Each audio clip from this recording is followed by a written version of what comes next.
Jai Janindra, everyone. Today we've got Bijalben, who will be talking about um, the 12 types of tapasya. Bijalben has been on this journey, or this Jainism journey, for since lockdown, which is when she started fasting, um, and she's been enjoying this journey, and now wants to share her knowledge with us. Bijalben, I'm going to hand over to you to share your knowledge about the fast, the tapasyas, that you're going to talk to us about. Okay, thank you, Vaishnavi. Pranam and Jai Jinendra, everybody, and welcome to this two-part series on the 12 types of tapasya. I'd like to start by saying thank you to Sandeep Pai and Oshwal UK for giving me this opportunity to deliver this talk. I'd like this to be an interactive session, so please feel free to keep your videos on and ask questions as we go along. I'm going to start with some prayers, and then we'll get stuck into the 12 types of thought. Namo Arihantanam, Namo Sitanam, Namo Aryanam, Namo Vajayanam, Namo Loe Savasahunam, Eso Panchanamukkaro, Savapavapanasano, Manglaram cha Sarvesim, Padamam Havai Mangalam. Adimam Prithvinatham, Adimam Nishparigraham, Adimam Tirthanatham cha Rishabhaswami Namstuma. Sudaso Dharma Vajjosna Nirmali Krutadimukha Mragalakshma Tamasante Shantinatha Jinostuva. Mangalam Bhagavan Viro, Mangalam Gautama Prabhu, Mangalam Stulipatradya Jaina Dharmostu Mangalam, Anguthe Amrita Vase, Labditana Bandar, Shri Guru Gautama Samarye, Vanchita Phaladata, Tasmai Shri Guru Namaha. Thank you to all my gurus everywhere, past, present, and future, for helping me progress on this journey. Okay, so the 12 types of thought. We will cover Bayata, which is known as internal austerity in English. In Gujarati and Sanskrit to English doesn't always translate greatly. I've done my best, and I've kind of covered some of the main bits and not everything in its entirety, because this is quite a large topic and we're restricted with time. So I'm just going to go over it, but if you have any questions, please do ask. So within Bayata, there are 6 different parts. So we will be covering that today. And then next session, which is on the 17th of April, we'll be covering Abhyantara Tap, which is the internal taps, in 2 weeks' time. So in most religions, if not all, have some sort of fasting. You've got Christianity or Catholicism who are currently fasting for Lent, as Easter is approaching, and they give up something. The Islam religion, who have just finished Ramadan and celebrated Eid last weekend. You've got the Jewish people who also do fasting, and of course we fast. Hindus fast. So it's kind of well known. And more recently, intermittent fasting has kind of taken up. It's become so popular, and so many people, even in the West, do it. Scientifically, there's evidence that fasting is beneficial to health, and there's a lot of take up of it, as I said. I'd just like to ask if anyone would like to name some of the Jain festivals that you're aware of.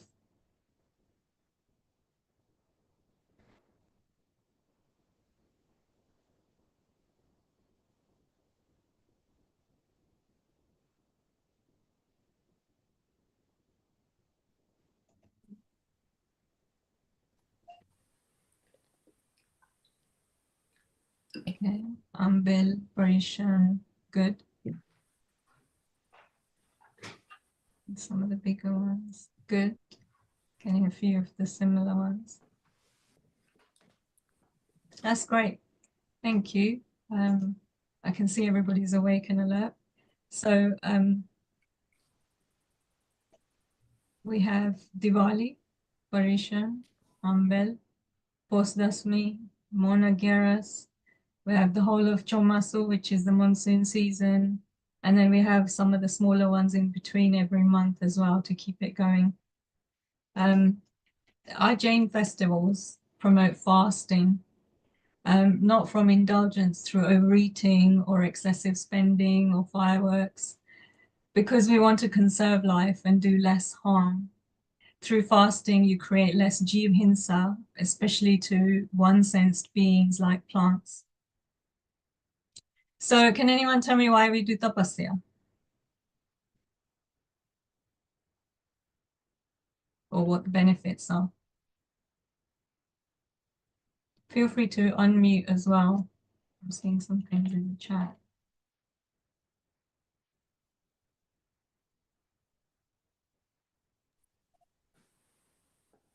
Reduce karma, very good. Hit the jackpot. Discipline, very good. For acquiring punya. Punya, good. Hello, Bharat. Hello, yes. Discipline, good. And karma nirjara. Yeah, brilliant. Okay, so Sorry, Bijalben, I think Manju had a question. Yeah. Go ahead. Manjubin, you raised your hand. That's okay. I just wanted to give an answer. The answer has been given. Okay. Okay, so lots of health benefits, but the main one is karma nirjara.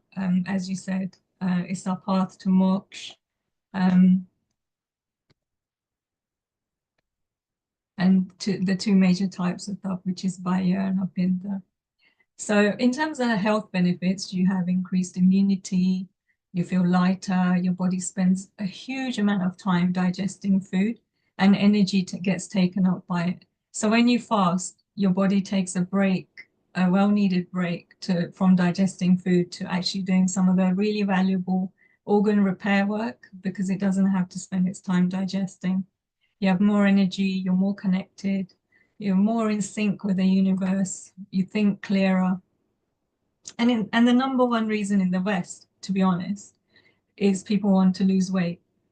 But for us, the best form is to shed our karmas and do karma nirjara, all those layers of karmas that we have formed over our souls over innumerable lifetimes. So Bayatap is mainly related through controlling usage of food, although it's not limited to that. And it can be extended to controlling our passions like growth, anger, ego, and arrogance, which is man, maya, which is deceit, and lobh, which is greed. So, and Abhyantara I just touched upon right at the beginning, which we'll be looking at later on. But doing Bayatap helps support to do Abhyantara, so it's kind of, you get a 2-in-1. There's 6 types of Bayatap, and we will be looking at this today. So Anshan, Unodri, Vritti Sankshep, Rasatyag, Kaya Klesh, and Sanlinta. So Ansan we'll look at first. It means that you renounce food and water for a day, for many days, and sometimes throughout one's life. One day of total fasting is called Upwas, which most people are familiar with. But I've this slide looks a little bit busy, so apologies for that. But I just wanted to outline some of the other things that can be done. They're kind of smaller things, and I feel they're more achievable for a lot of people that feel that they can't necessarily do the Upwas, for instance, because often people hear the word Upwas and they like run. So Naukasi is one of the most common or one of the most easiest. So, and especially now that our clocks have changed and the timings have changed, and as we progress into summer, It's so easy because all you do is you wait 48 hours after sunrise, and then you can have food or water, including brushing your teeth and so on. You're not allowed to do any of that, but 48 minutes after sunrise, and you can do that. And if you do it with a bachkan, which is a formal commitment to say that I intend to do this, you get all the benefit. And I've just put in terms of like Karma Nirjara in pink at the end, just so you get an idea of how much you gain by doing this. And that's not the only thing you gain, there is more, but it's just kind of to help people. So for example, with Naukasi, you shed karmas equivalent to 100 years of hell life. And then Porsi is 3 hours after sunrise, sorry. And then Sad Porsi is a bit later. So all of these Puri, Mad and Awad are all kind of longer periods during the day. Then you get to Vyashna, which is where you have 2 meals a day, and you sit in one position and you have everything, and then that's it. And then you, in between, you can only have water. And then at sunset, you then do your bachkan, and then you don't have anything more. And then you go Ekashna, Aymbil. Aymbil, okay, I'm just going to touch upon that because Aymbil is upon us. It starts tomorrow. It's our 9 days festival where people eat only boiled food, which is cooked, and usually it's in the form of pulses and beans and rice and so on. It doesn't include any dairy products, no oil, no sugar, no spices, no green or raw vegetables and fruit. So it's known as the 6 Vigay Tyag, 6 Vigay Tyag. And if you do Aymbil, you shed karmas equivalent to 100 billion years of hell life. So 1 Aymbil, and that's what you get. So imagine if you do 9 Aymbils, and the people that do the extended Vardhaman Tap Aymbils that carry on up to 100, you're already onto a winner. Then you've got Upwas and Chat Upwas, which is 2 Upwas. Masakshama is Upwas for 1 month. And some of you might know Hansarajana Maharaj Sahib, he's done so many of these. I think he's done 108 already. And he's actually started fasting again to do his 6-month Upwas fast. Naupadoli, which is what's starting tomorrow. And then you've got some of the longer taps like Varshitap, Vardhaman Tap, and Visaksthanak Tap. So they carry on. Varshitap is 13 months long. Vardhaman Tap can take several years, and similar with Visaksthanak Tap, it also spans over, it can be done faster, but it generally spans over a few years. And then also with Ansan, there are certain people, certain elevated souls as well, who kind of realize when they're coming to the end of their life, and they decide that they don't want to any longer take any food or water, because they want to just kind of break from this cycle and from that, because food does kind of stop the clarity in your mind, and doing this helps. So they just take a bachkan and say, I'm not going to have any more food or water until the end of my life. We are, however, fortunate because we've been given some flexibility in this.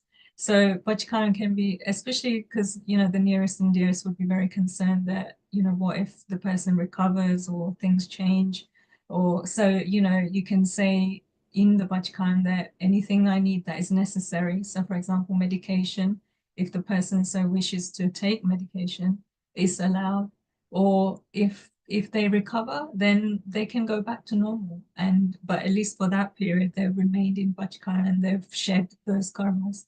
But if they do pass away in bachkan, it's supposed to be really, really auspicious. It helps their next gati, so their next life that they're going into, and things are generally a lot smoother and much more peaceful. So it's kind of viewed as thinning of the human passions of the body, a means of destroying rebirth and influence karma by withdrawing all the physical and mental activities. Any questions on Ansan? Is it legal to stop food and water, Um, especially a person who is ill? it's a good question. I think I don't believe you can force anybody to take food and water. You can persuade them if you so wish. But if they choose that they don't want to have it, then I don't think anyone can change that. And it can be a daily pachkan even, right? So they can say that, every day they can take a pachkan and say, today I don't want to have any. So they'll do an upwas, then they'll do another upwas and so on. So it doesn't have to be to say this is it. You can do it in shorter increments. Can I ask why 48 minutes after sunrise?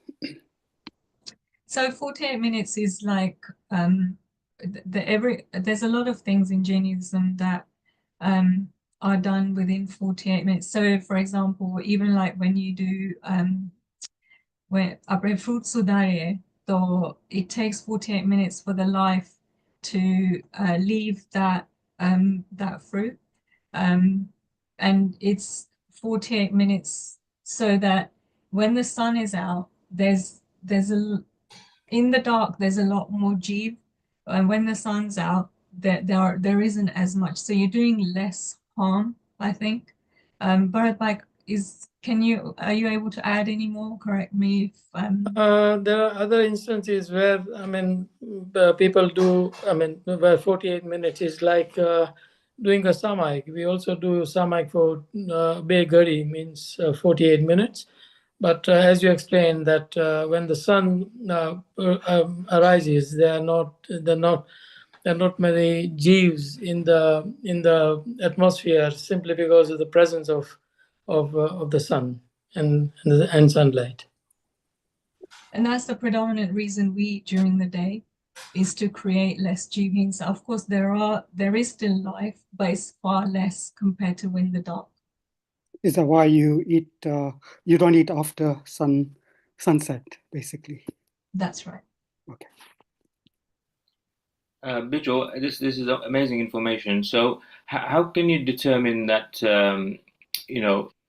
the fasting actually clears our karmas?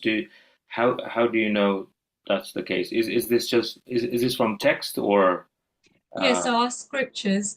But when Bhagwan gets Keval Gnan, which is when they get the full knowledge, they then do Deshna, so they give sermons. And in the old days, the sermons were passed down just by word of mouth. But then later on, they gave it to their Gandhar Bhagwan, who then wrote it down in the Agam. So our Jain scriptures have all of this information in them, of the karmas and the shedding. Okay, thank you. Okay. Also, I'd like to point out that every activity of the mind, speech, and the body is karma binding, and that includes eating of food as well. So when you abstain from food, you will be binding that many less karmas. Thank you. Bijalben, there's been a couple of questions in the chat. Okay. Can you take medicine during the Upwas, such as Varyushan and Aymbil? So Aymbil, I believe you can when you have your meal, and I believe Gurudeva said that you can take medicine in an upwas, but you can't take it with water. You have to just swallow it. Thank you. But we would have to. It would be good to get guidance if there was anything in particular related. So it would be best to ask the Maharaj side. And then one other question is, how is the number of years in pink determined? So you've got the pink on your PowerPoint. Yeah, it's a really good question. I'm going to pause on that and come back in the next session, if that's okay. So I believe it's come from the scriptures, but I just want to make sure and confirm. sorry. I just wanted to ask about the medicines. Yeah. That during position, I think there is a pachkan, duvia pachkan, which you can take to take the medicines. I don't know if there is anything like that for Aymbil and so on. Pachkan you have to take for medicine. Okay. That's for the evening, are you saying, Duvia? Yeah. The only thing is that I'm not sure about is because some of the medicines that are made these days, they have the outer covering is made from Yeah. gelatin, which Yeah. is, So bone. yeah, so I think what a way around this might be is if somebody has to take the medicine, obviously we would do it with the guidance of Maharaj Sahib, but they might be allowed to take it and then they might have to take a bhavalochana, so then they have to do some additional either swadhyaya or mara or some stuff to make up for it. Okay. But it would, if best thing would be to get guidance from Maharaj and go forward. Sure. Thank you. Bijalben, there's two more questions, but I think they're both around the same thing. Okay. How is Borshi time calculated when days are long or short in this country? And I think another question is the same about when the time changes. If you can give us some Yes, information on that. so normally there's a panchang which gives the timings, but they're based generally on the Indian timings. But there are quite a few apps now as well, so you just put the city in and it tells you which city you're in and what the timings are. So you don't have to work them out yourself. It does it for you.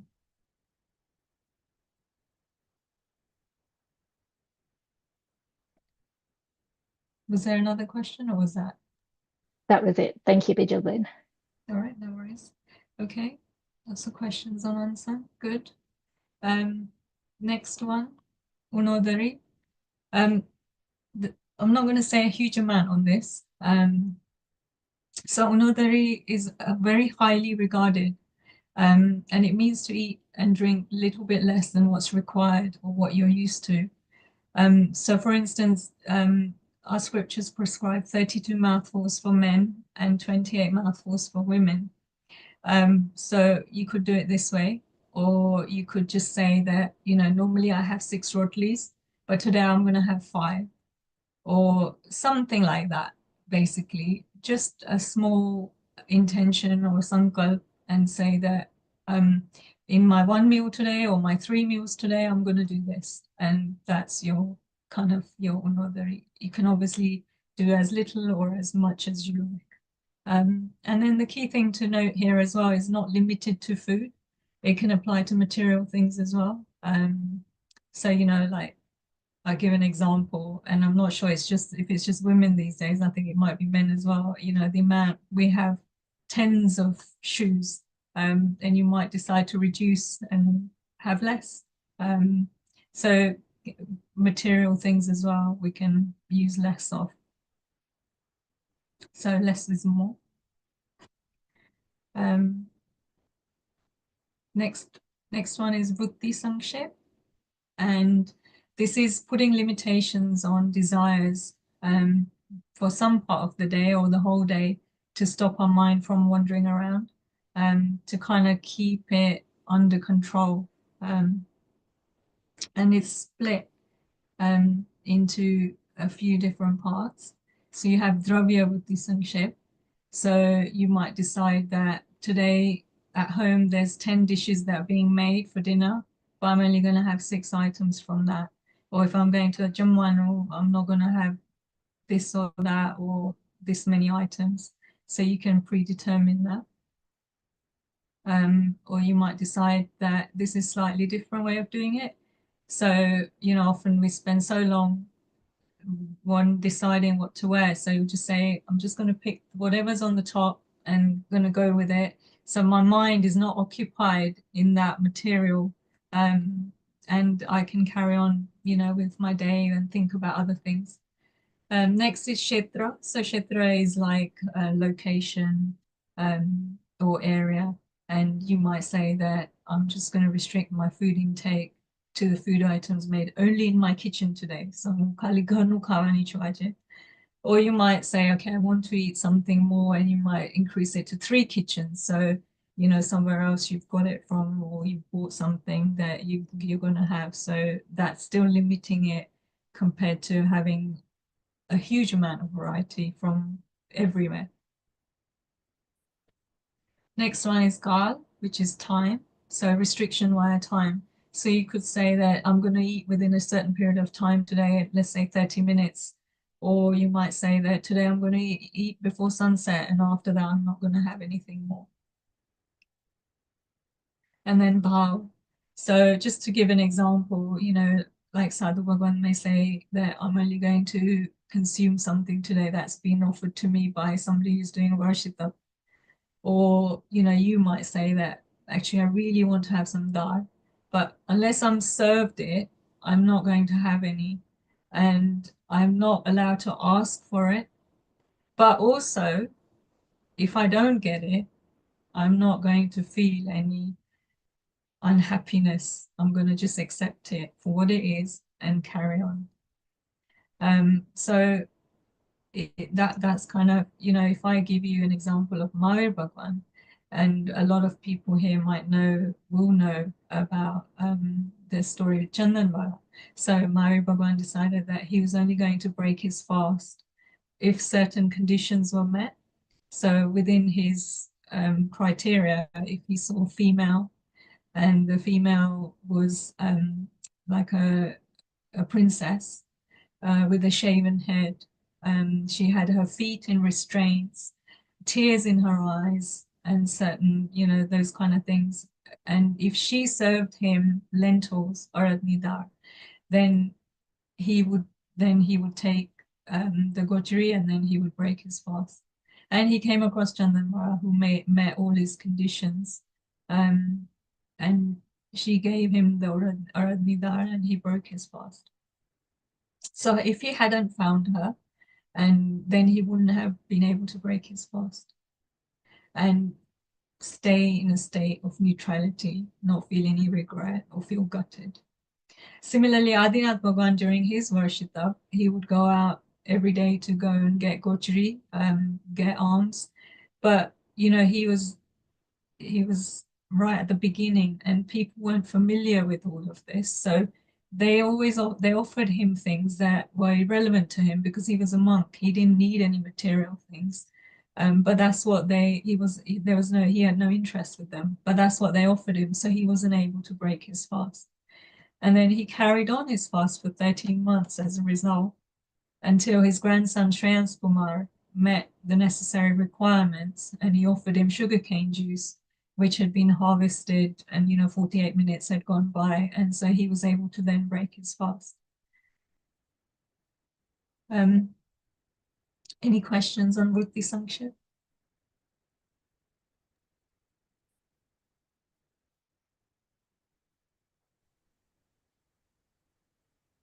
Bijalben, there are a couple of questions again in the chat. Okay.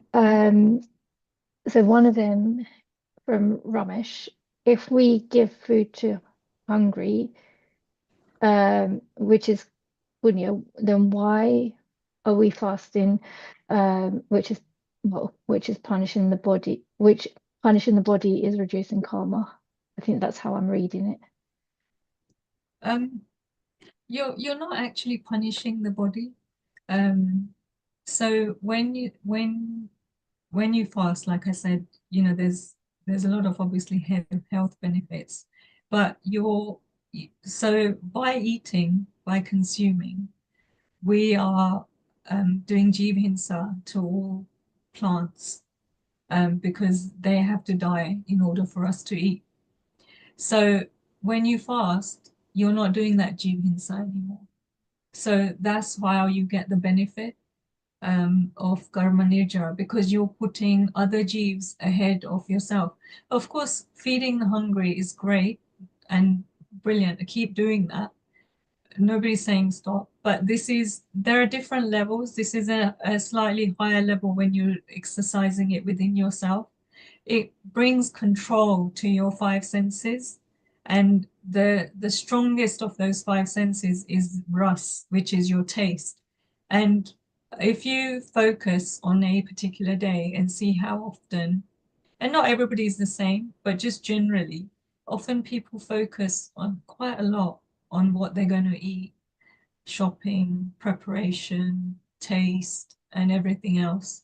So all of that occupies your mind, and all of that binds karma, because you're thinking about jiv hinsa.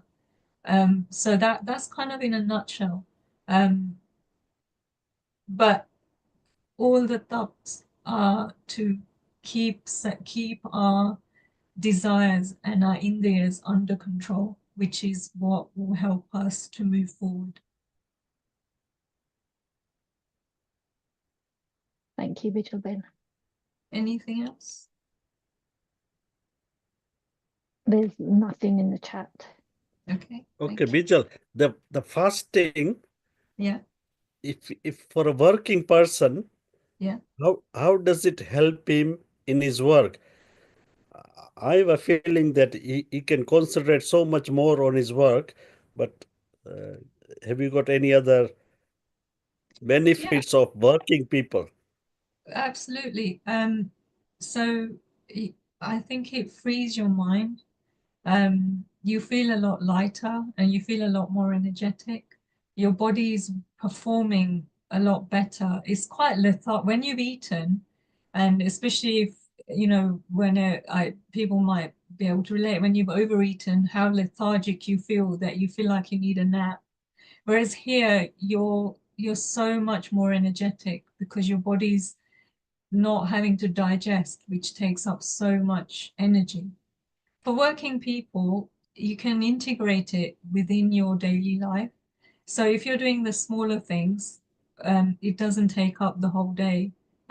Or let's say if you fast for an hour, it's just 1 hour. And 1 hour goes in a meeting when you're talking to somebody or doing something.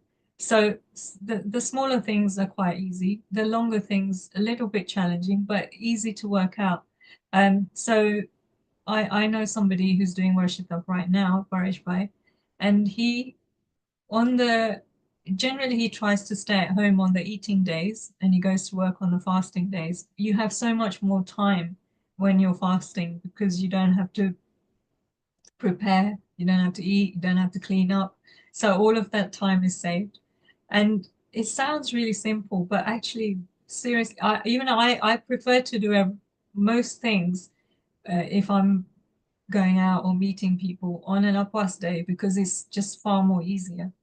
And then if he does have to go into work on an eating day, he takes a tiffin with him, which he then plugs in and the food heats up in half an hour. He sits for 48 minutes or less and he has his food and then he's done.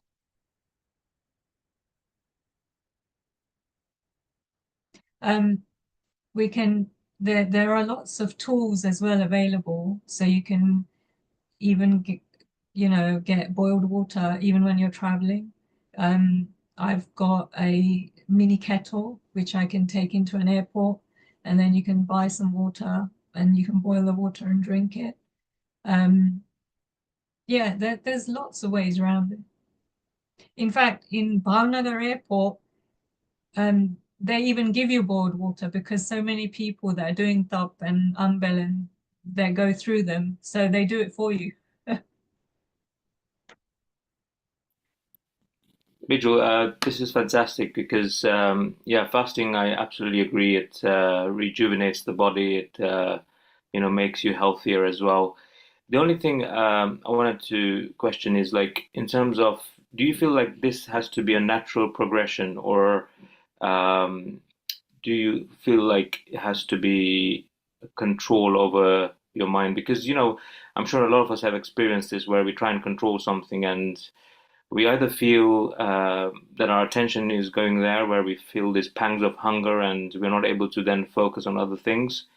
or we may feel, if by mistake or if we break the fast intentionally, then we may feel even shame or guilt. And this then may work the other way. So do you feel like it's something that may come to people as they progress on their journey much easier, or do you feel like control is necessary? Excellent question. It's a bit like meditation. For some people, it happens instantly. And for some people, they have to work a lot harder at it, right? It depends on your state of mind. For me, I'll share a little bit about my journey. I wasn't able to fast very easily. And when lockdown happened and I started some classes and certain things just fit, and I thought, okay, I want to try. So I started with Ekashna. And my husband Ash, he was just shocked, and he was just making bets with himself how long I'm going to carry on and before I give up. So I managed to do, at the time there was the Chaitra Navratri going on, and then Aymbil. So I managed to do a month of Ekashna, and he thought, oh my God, I can't believe it. And I struggled, especially with tea, because I needed my tea. But over time, I got used to it. And then he decided to join in. He said, I don't want to get left behind because I'll be the size of a house and she'll be doing, on her way doing her Karm Nirjara, and here she'll leave me and go off. So, and then I extended my goalpost to Borishan, and then I did 108, and then I carried on for the whole year, and then I've just carried on since then. But so everybody's different. It can be a natural progression, but equally, it can just happen just like that. And it's all mind over matter. That's how simple it can be. You can feel hunger pangs, and it's just your body is so used to you routinely giving it food at 9 a.m. or at 12 in the afternoon or at 5 p.m. And so the body naturally will ask for it. But if you train the body to say, okay, I'm not going to give you anything now for half an hour or an hour, and you can extend it slowly, or you can just say, you can substitute that hunger pang with something mentally where you put your mind to somewhere else. So your focus is taken away from it. And then you'll be amazed to see how far you can get. All of us inherently have so much potential, and we're using about that much of it. But if we push our barriers and push our limits, there is a lot that we can achieve. Of course, there are exceptions where people need medication or, but it absolutely is mind over matter in most cases. And it would be great if people just experimented a little bit to see where they get to. And that's what all this is about. I just want to raise the awareness so people can go away, do a little bit of introspection, and say, where am I? Where do I want to go? Can I try this? Maybe I can try this today. And a lot of it is just discipline. Even if you do a little bit every day, you get used to it, because the whole point of our scriptures, of course, is one thing as well. But the whole point is, it's not just to fast during Parishan and forget about it and then come back to it next time. It's similar to going to the gym. If you go every day, you feel great, you become fit, and you lose weight if that's what you want to do, or you lift weights and strengthen and tone and everything. But if you have a gap and you stop, everything goes down so quickly, and then it takes time and effort to get back up again. Similar with this. If you do it all the time, you're disciplining your mind and you're disciplining your body, and you will see the results of it as well. And spiritually, you will feel incredible. You will feel so different. I can 100% vouch for that. Things just fall into place. You make an intention, you do a sankalp, and you say, I want to do this. And Dev Guru Ni Krupa, my God, the grace of God is, you take one step and he will meet you 100 steps. And you will just think, wow, how did this happen? Yeah, it's. So how important are vows? When you say, if you don't take a vow and do it, how important is a vow when you take a vow? That's a interesting point. So Wow is very important. Pachkan is really important. However, you know, if you've never done this before and you don't know how you'll be and you're nervous, and often Pachkan puts people off. So do it without the Pachkan. See how you feel. When you gain the confidence, start taking the Pachkan because that will elevate it. The Pachkan gives you incredible amount of strength, willpower, and lots of other things, but also Garm Nirjara, absolutely. But people feel nervous that, you know, and the other thing I will add to it is if you don't take a Bachkan, if you don't make the commitment, you have options. So you might say, okay, I'm not going to do it today, I'll do it next week, or it's not convenient. Whereas if you make that commitment, a bit like making your mortgage payments, right? If you don't have the commitment, you might not pay, you might default, but you've got that contract into place, so you have to pay them. Similarly here, you have no choice to make, so your next step is just to see how you get through the day. So you'll plan your day, things will fall into place, things will happen, and you, at the end of the day, you'll think, oh wow, that just went by. You know, and it's not, I'm not going to say it's easy. There are challenges. Even now, I've been fasting for 5 years. I still face challenges. Some days are completely effortless, and some days there are testing times. But overall, what I gain from it is just incredible. And I'm so grateful to be here, to have experienced what I have experienced. And pass it on and hopefully get you guys to do something or the other to progress. Really good answer. Thank you for sharing your experience, Bijal.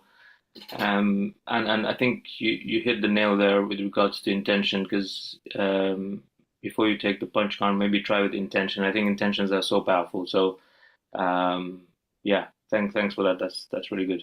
Helps. Okay, no problem. Bijalben, I just have a question. Knowing that you've done a long tap, I get worried personally about health issues, if like nutrients going down, and what is the best way to make sure that doesn't happen?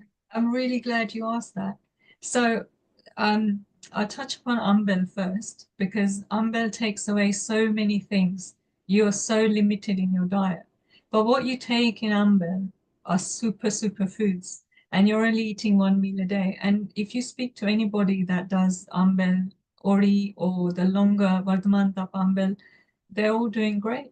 So I think when you do the longer taps, you have to obviously be careful. You have to have a balanced diet. But we have, within our vegetarian, even vegan food, we have so many superfoods. Mug is one of the biggest underrated superfood there is, along with a lot of similar things. And then you've got things like goon, you've got rab, and then you add like salt and stuff. You know, you get the gories that our grandmas used to make with all the things. So if you have a balanced diet in that sense, it makes sure it helps you have the longevity to carry on over time. And I always said, because Ash was always concerned, my husband, that how are you doing this? How are you going to do this? And I said, as long as I feel well, I'll carry on. If I don't feel well, I'll stop. And you know, they're going to again. Everything works out. And you know what? There's seeds that just get planted into your head. You listen to your body more. What do you need? And you have to listen to yourself. Obviously, everybody will offer advice, and you can hear it out. You can try it, but you will internally know what you need, and you will adjust to it that way. And with the longer taps as well, because it's a lot of them are daily bhajkans. You don't have to commit right at the beginning to say, I'm going to do the Varshitap. Whatever you can do, you carry on. And then if for whatever reason you have to stop, you can. You haven't lost anything. In fact, you've gained, and you've tried, and you've proved to yourself that you can do it. But for whatever reason, you had to stop, and you can then do it again another time or carry on. There is no right or wrong. you can just pick up whenever. Thank you so much. That's really helpful. Following on understand. from there, do you Yeah. notice a nutrient deficiency in yourself, and then do you know what you need to make up the deficiency? Not necessarily. But I know now, since I've been doing it, what I need. So, you know, I generally don't skip the mug and the rug whenever I break my fast, because that just sets me up for the day.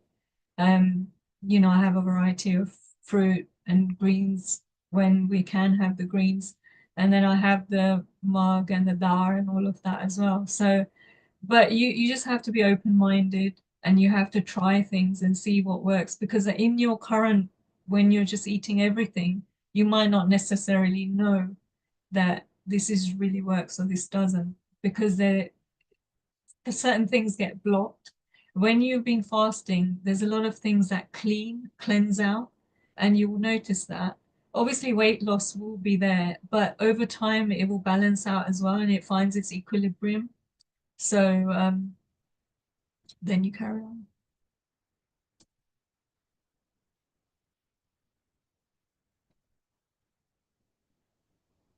Okay. I'm going to talk about ras tyag. So I touched earlier that ras is our taste buds, and it's one of the strongest senses that we have, and one that we get so persuaded by all the time. We might even be able to control what we look at or what we hear, but taste is quite difficult to control for the majority of us.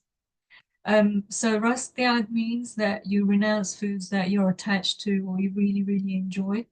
And you can do it partially or in total. You can do it for a short period of time or for a prolonged period of time. And why do we do this? So our minds are constantly thinking of food or drink, and every time we do that, we bind more karma to our soul. By practicing the discipline to control our ras, we stop in karma attaching to our soul. And you can be in shubha, positive thoughts, and it's a great way, if you do this, to find something where you can divert your mind and put it into a positive, something positive. And that could be meditation, that could be dharma dhyan, that could be samayik, it could be doing something completely different where your mind is occupied, so you're not thinking about food. So there's some examples here. So you could do Ratri Bhojan Tyag, which we spoke about earlier. So you don't eat after sunset. You can do for a short period of time. So Dharna Abhigram. So I recently went to the monthly Samayik at Ekta Center on Tuesday, and somebody very kindly donated books where you've got these little squares in everything. So you take a bachkan for an hour and you put tick in there. So you can just say, for 1 hour, I'm not going to eat or drink. Or for 1 hour, I'm not going to get angry. I mean, this is about ras. We'll come to the other stuff. So this is just about food and water, or certain kinds of food you could say I'm not going to have. And mutisayam. So mutisayam is really literally just you fold your fist and you do through 3 naukar, and then you breaking your pachkan, not breaking it, but pari pachkan, and then you do 3 naukar, and then you have whatever it is you're going to have, and until then you don't have anything.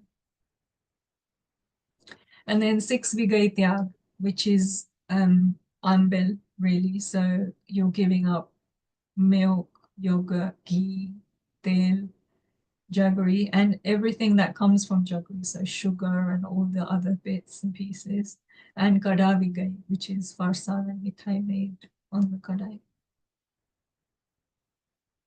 So, and lastly, you could do a daily sankalp of something. You can just decide what you want to do. And, you know, or if, for example, you might say this week, whole week, I'm going to do Ratri Bhojan Tyag, and you can try it. And then if you're comfortable with it, you could take a whole week's bachkan. Then you don't have to keep doing it daily.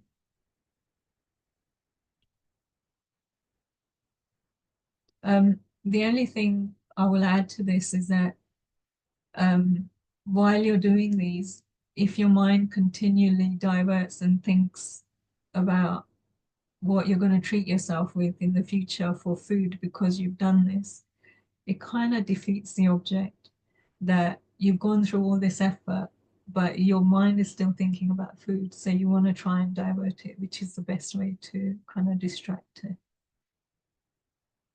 And you will know that.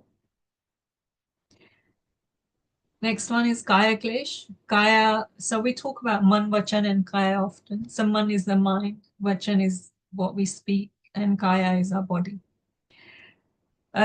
Need a body in good condition so it can be used as an instrument for undertaking spiritual sadhana.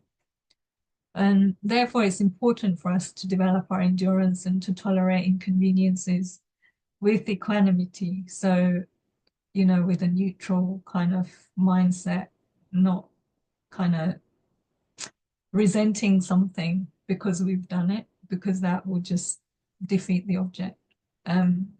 There's a huge culture about complaining, so we just have to put control on that consciously, and if we find we're going that way, you kind of go back and control it again.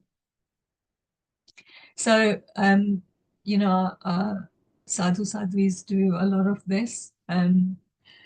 They're trained to tolerate inconveniences. They walk barefoot regardless of the heat and the cold. They perform kesh lochan, which is the removal of their hair by pulling it to remove vanity. They practice kaya sag, kao sag in loads of different postures to kind of train their bodies to withstand their physical pain, even sometimes discomfort and so on. And you know, they tolerate extreme heat and cold in the summer and in the winter. They're not allowed to use electricity, so they don't have access to fans or air conditioning or heating, and they do it without grumbling, complaining, moaning, any of that. And then you might think, well, how do I do this? What can I do to perform kaya klesh? So you know, you might think, I can sit in my chair for 20 minutes without any back support and strengthen my spine. Or I won't go for the most comfortable seat in the house. Or I'll give up my seat on the train. Yeah, I might be a bit tired, but there's other people that are equally tired or less fortunate or old. That's one way of doing it. I've got an image here of the water. So shower is a great example where, you know, everybody enjoys a hot shower, but there's so much jeev hinsa of the water bodies, the jeev in the water. So if you have a 15-minute shower and you might say, well, it only really takes me 5 minutes to clean my body, so I'm going to have a shorter shower now to do less jeev hinsa, or I won't fill up the whole bath of water, and I'll go without. Just some small examples there. Next one is Sanlinta. So this tap assists to restrain actions that bring pleasant or unpleasant temptations, to control actions from creating pap or ashubh. You've got Kashai Sanlinta, which is to stop the mind, body, and speech from creating karma through growth, man, maya, and lobh. Mahavir Bhagwan, when he was meditating, he faced about 20 upsarg challenges from somebody called Sangam, was another dev. And you know, this image here where they burnt a fire under him and cooked kheer. He released these ants that were biting him, scorpions. He was attacked by elephants, and he was submerged in sand. But he was in complete dhyan, and he didn't have any animosity towards Sangam, and he just stayed completely neutral. Similarly, when you know they put the killa in his ears, the screws in his ears, and even Chan Koshik when he bit him, but he was perfectly kind of calm. And Mahavir Bhagwan was Mahavir Bhagwan. We've got a lot shorter temperament, but all of this, if we practice it, the key is awareness. As soon as you realize that this person winds me up or this situation winds me up, you can work your way around it. So we just have to look within and see what is it that affects us that we can kind of make small of it, or spend less time with that person, or do something completely different that will take you away from that situation. Indriya Sanlinta is using our senses of sight, hearing, speech, touch, and taste to create auspicious deeds. So, for example, you might say, I'm not going to watch any violent movies, or I'm not going to listen to gossip. And you know what? WhatsApp is absolutely brilliant with this, isn't it? You receive something and instantly, in an instant, you can forward it to hundreds or thousands of people. And if you feel that this is something that's not going to benefit anybody, then don't send it. You are saving yourself from binding that karma and binding everybody else along with it. What does watching violent movies do to our body and mind? You automatically take sides because you will see there's a good and a bad in the movie or in whatever you're watching, and instantly you'll be drawn towards one. So you're creating rag and dvesh instantly. And that's, you might think, I'm not there, I'm not present, so how can I do anything? I'm not involved. But you have. Your mind has tied yourself to that situation and bound you unnecessarily. You were happily going along your way. You've kind of now got into this situation. Every single thing that we do has consequences. And mind is very, very powerful and equally dangerous. So even if you feel that it's remote to you, you're not an innocent bystander if you take part in it. If your mind starts thinking about it, if your mind starts taking sides, if your mind wants one person to get something and the other person to get beaten up or whatever it is. So we have to be very, very careful to control our mind. And I find one of the easiest things for me, and it's taken me time as well, and I'm not there yet. I have a long way to go, but I just start chanting in my head. I start saying Namo Orientam, or I'll say something else, or Michami Dukram, anything to divert my attention from it. You guys may have heard of The Secret by Rhonda Byrne, and similar things along those lines of quantum physics, where they explain that your mind does everything that your body wants, and it listens to your body. So for example, you might have a meeting or you might have a situation which you really don't want to face, and you keep saying in your head, it's like a mantra, I don't want this, I don't want to go to this, I really don't want to look, face this. And guess what? Your mind will react and you might become ill and you won't be able to go.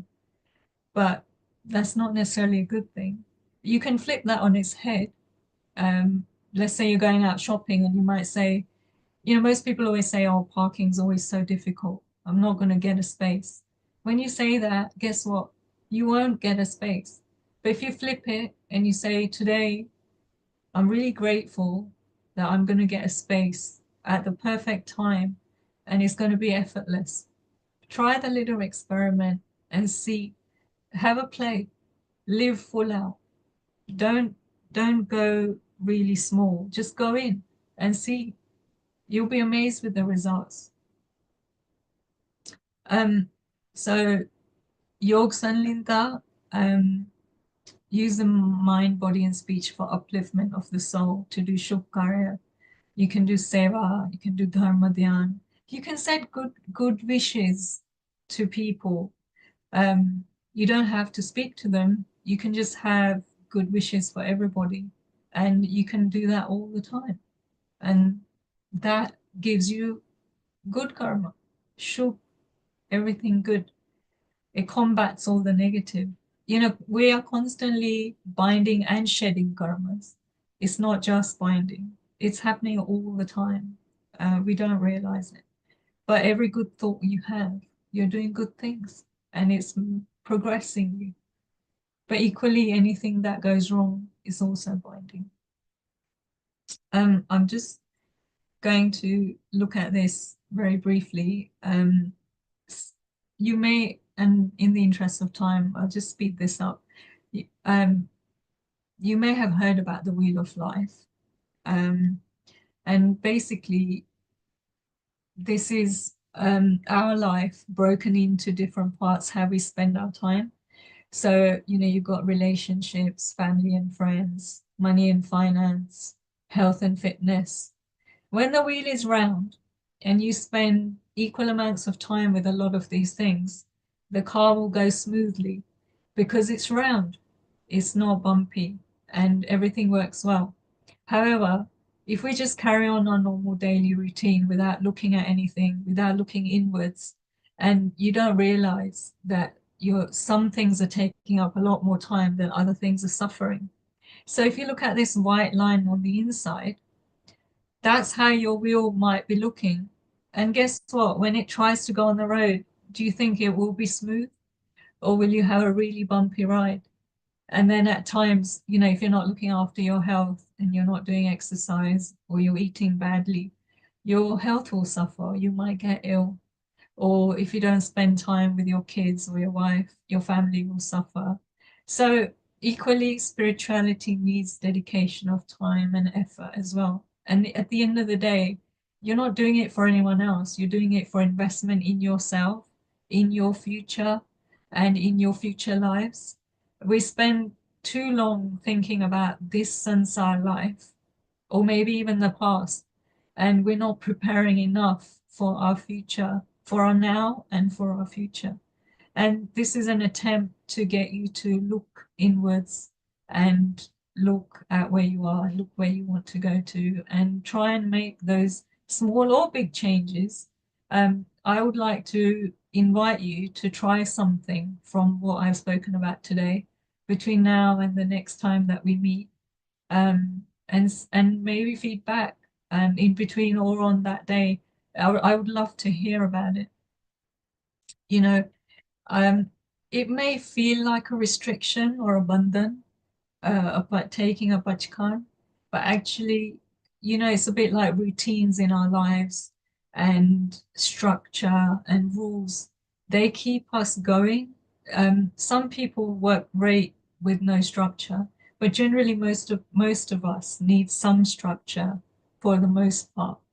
Some things random is great because you want the spontaneity as well.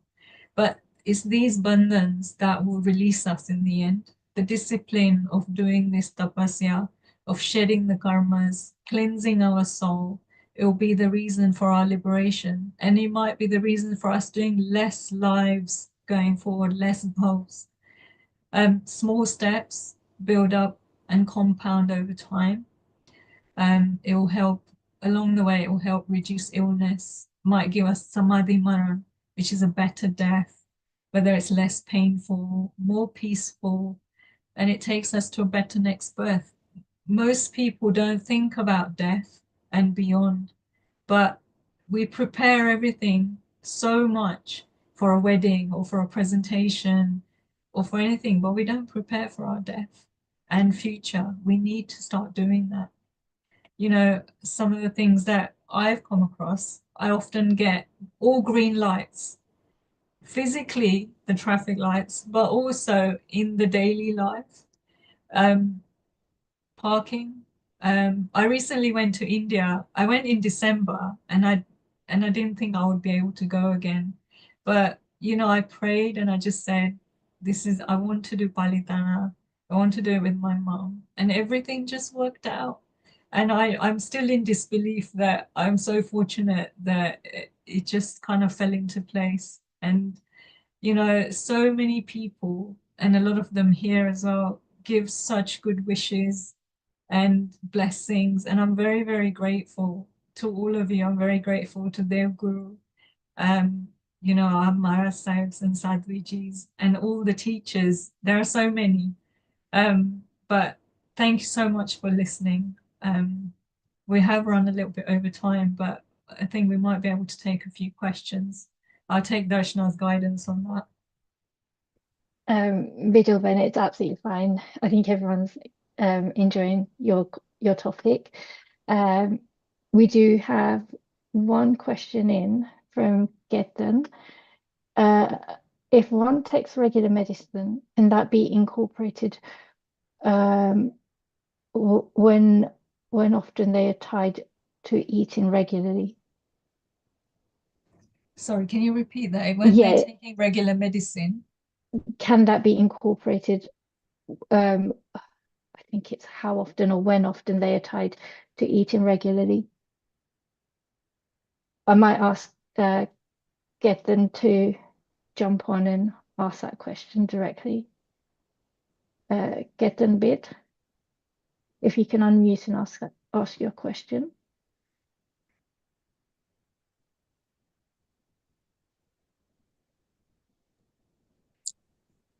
Hi, yeah, I probably didn't write it down maybe in the way I wanted to explain it. It was just about when one takes medication regularly and often it's say for example before eating or after eating or during a certain time in between eating.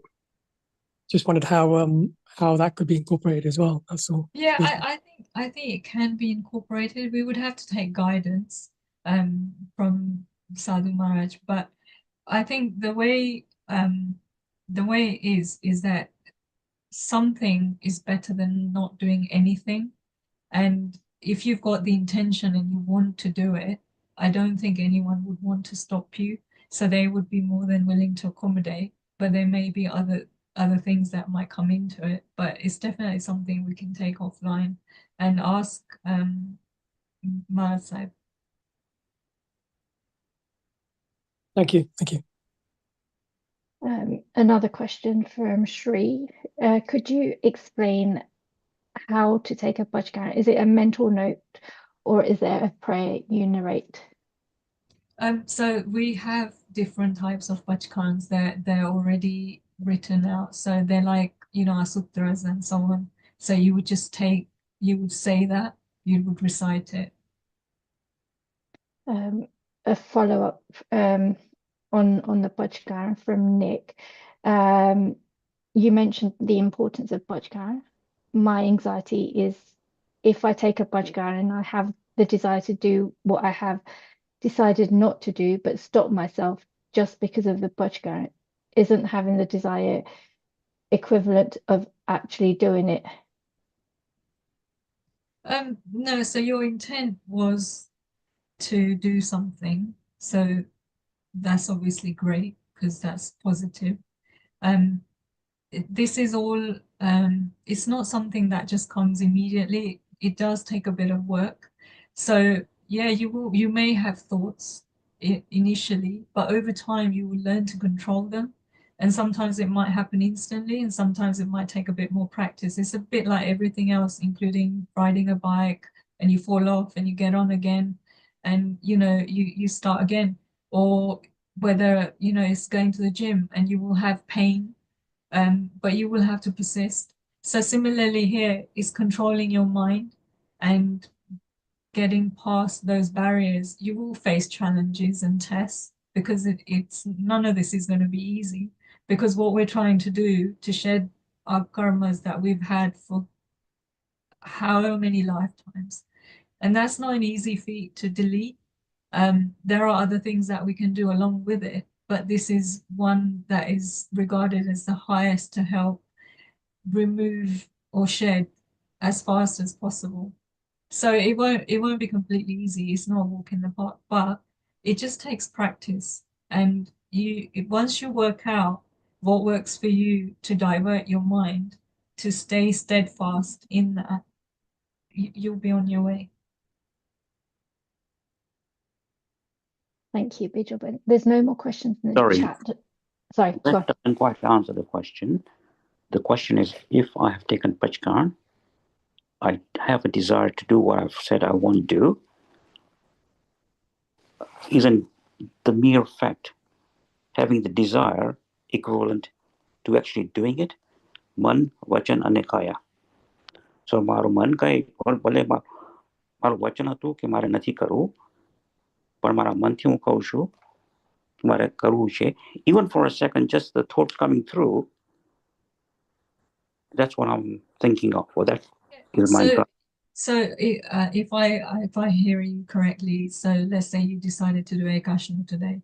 So you're saying that the intent to do the Ekashanu is enough. Is that what you're saying? No, yeah. What I'm saying to is, my dilemma is, yes, if I have an intention, that should be fine. But what I'm hearing today is that you were saying that we need to take the pachkan to get the benefit of the intention. What my anxiety is, and you were saying what everybody else says, but my anxiety is that if I take a pachkan and a thought comes in my mind, I want to do that. Okay, I might stop because I've handcuffed my hands, but my mind has done it, if you see what I mean. Can you play in the example of the Ekashanu? So Not Ekashanu. What I'm saying is that, okay, Ekashanu, okay, and then you might feel, and you might see something which is at a different time after you've done Ekashanu, some food that you might like. Okay. You see it and you have that desire, or you say, oh, I'd like to eat that. Yeah? But you don't physically do it. Yeah. But the mere thought, I would like to do it. Yeah. To me, what I understand, that મારું મન કહે છે કે મારે ખાવું છે.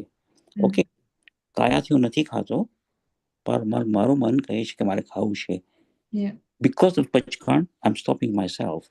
Yeah. But the dilemma is, okay, if I take the pachkan and I do it, or my mind sort of rocks for a minute, isn't that a bigger pop than not having taken the pachkan?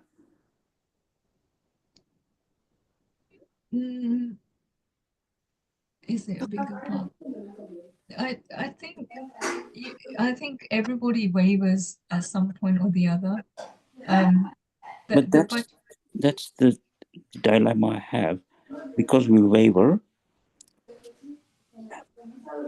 but we've already taken a pachkan saying, I'm not going to do this. Yeah.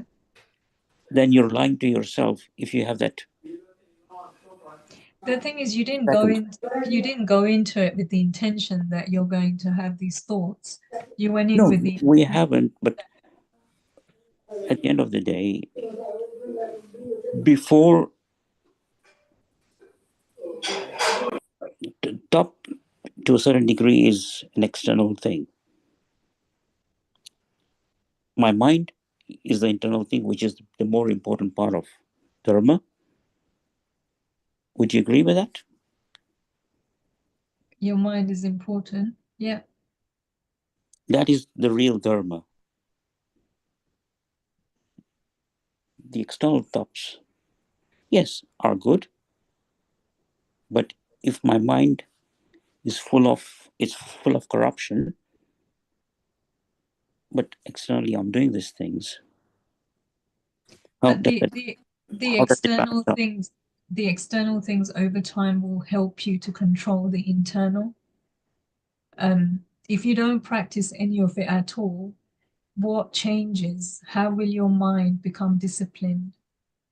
You need something to kind of aim for or try out so that you can experience your mind becoming under control, and not just going all over the place.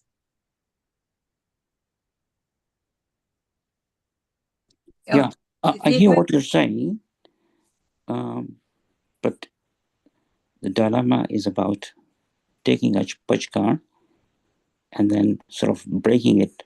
Okay, not with kaya, but with Vardhaman. Yeah. Yeah, I mean, there will always be risks, but you can't not do it because there's a risk. No, you do it. You do it. Equally, I'm not saying we you shouldn't will, do it. you could easily not have that thought and you will have a very successful, whatever intention you had. No, the intention could be very successful and fine. But I don't know. I guess my dilemma is the Pachkan tells me that I will not do it. But I'm not always in control of my mind. Yeah. I can be in control of my body, but I'm not always in control of my mind. Yeah, and this is the path to get there. But to go through the path, will I be binding more karmas because my mind no, is you can't, all over the place? So the scriptures say you can't not try something, you can't not do tapasya, or you can't not do swadhyaya just in case you kind of have other thoughts. No, swadhyaya is very different, isn't it? Swadhyaya is really looking at yourself internally. No, but even in swadhyaya you could have, you could do it in a way that's not, ideal. You could do samayik and you could, your mind might not be there, it might be somewhere else.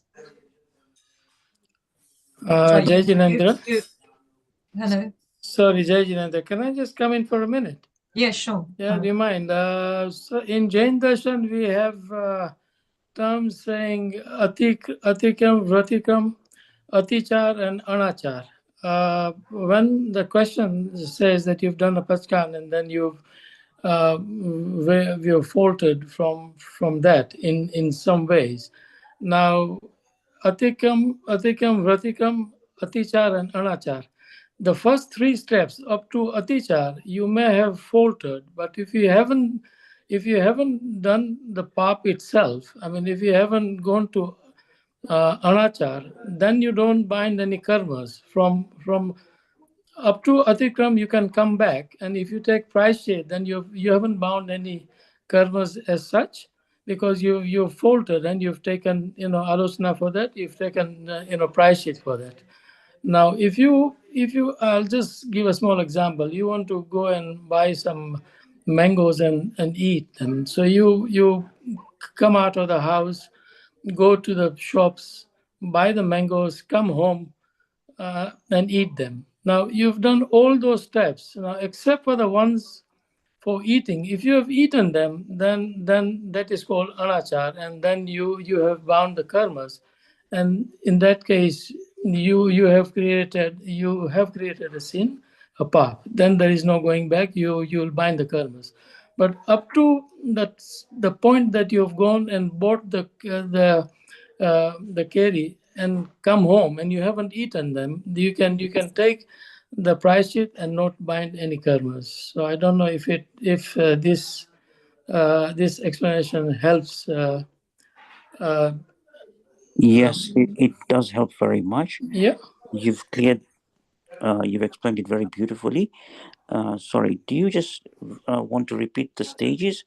I can make a note of those, please. Atikram. Atikram. Vyatikram, starting with V. Atikram, starting with A. Hold on. Atikram. Vyatikram. Atichar. Hold on. No, Ati. Hold on. Atikram was first. Yes. Then we had the Vyatikram. Yes. Yeah. Then Atichar. And Anachar.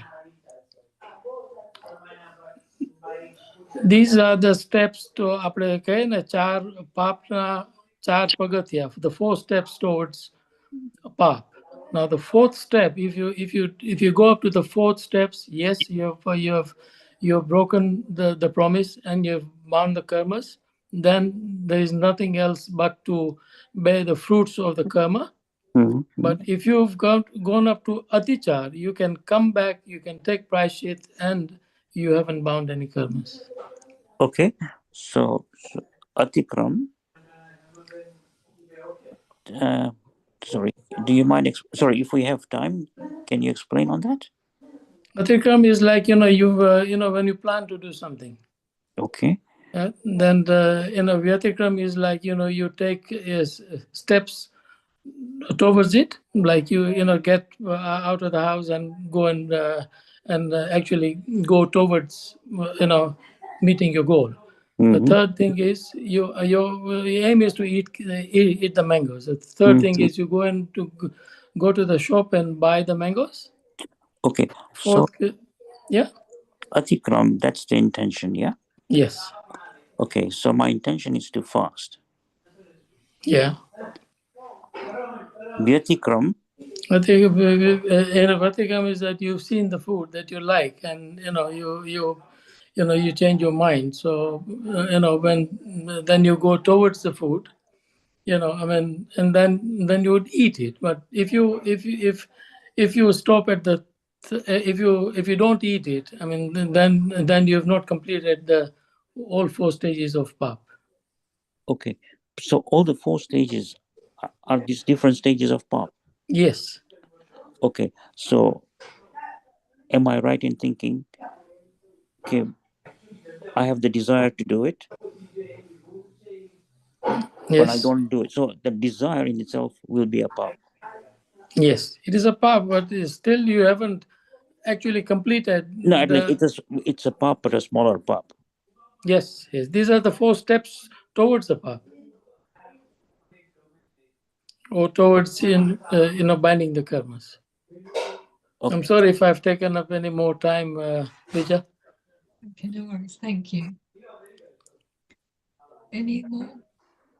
I think Jay Shri Ben wanted to put that in simple terms as well. If Nick wants to any more explanation, I'll give him my number and he can always come back. Yeah. Thank you. No worries. Jai Jinendra. Sorry, Thank Vija. you. Thank you so much. Okay. Jay Shri Ben, did you want to expand on that or?